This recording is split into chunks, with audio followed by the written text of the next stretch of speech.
Halo, kenalin nama saya Rahmat Hidayat. Saya dari Fakultas Ekonomi dan Bisnis, Prodi Akuntansi. Jadi di sini saya akan mengulas atau mereview buku yang berjudul Aruna dan Lidahnya. Jadi buku ini juga sempat dijadikan film ya. Jadi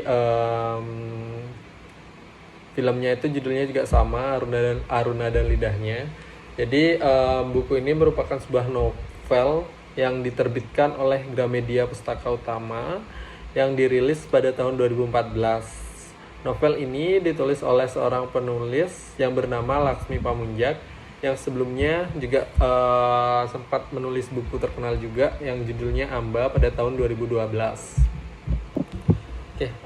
Dalam novel ini menghadirkan tokoh utama yang bernama Aruna yang sedang melakukan perjalanan penelitian mengenai wabah flu burung yang terjadi serentak di 8 kota di penjuru Nusantara.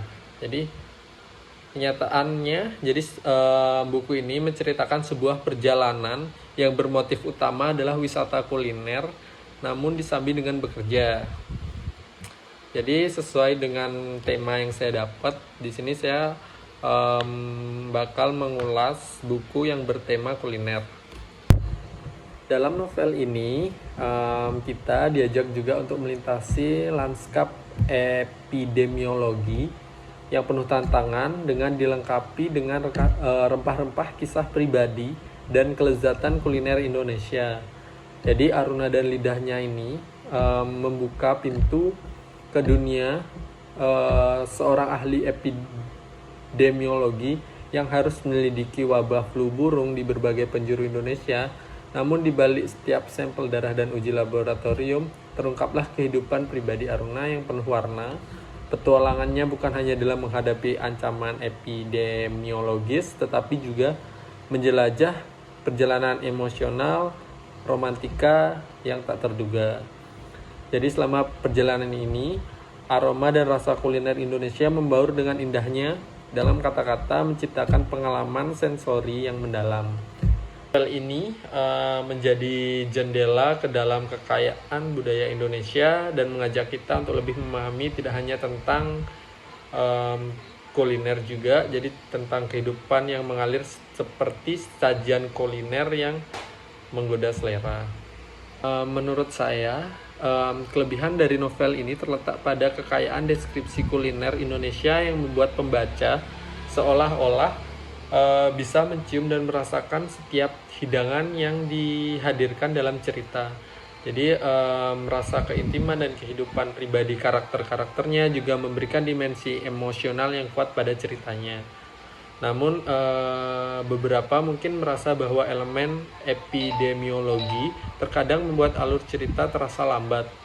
Meskipun hal ini memberikan ke dalam cerita, namun bisa menjadi tantangan bagi mereka yang mencari kecepatan dan ketegangan. Jadi secara keseluruhan menurut saya buku yang berjudul Aruna dan Lidahnya ini adalah sebuah novel yang memuaskan bagi mereka yang menyukai kombinasi antara petualangan, kehidupan pribadi, dan eksplorasi kuliner. Itu adalah perjalanan yang tidak hanya memuaskan selera, tapi juga merangsang pikiran dan perasaan pembaca. Kisah dalam buku ini sangat menarik karena menghadirkan kisah percintaan juga antara Aruna dan salah satu temannya. Aruna itu dia pergi ditemani oleh dua kawannya yang sama-sama terobsesi makanan juga, yaitu namanya Bono, seorang chef handal, dan Nadesda, penulis spesial kuliner blasteran Sunda, Aceh, Prancis, dan Persia. Jadi selama perjalanan mereka merasakan kekayaan kuliner Indonesia mulai dari Jawa, Palembang hingga Medan.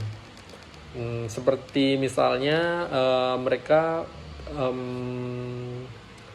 mencoba makanan, yaitu ada sate lalat, terus ada nasi ayam Hainan, rujak pisang batu, sambal kecombrang, gulo poan, dan masih banyak lagi kuliner Nusantara yang mereka cicipi.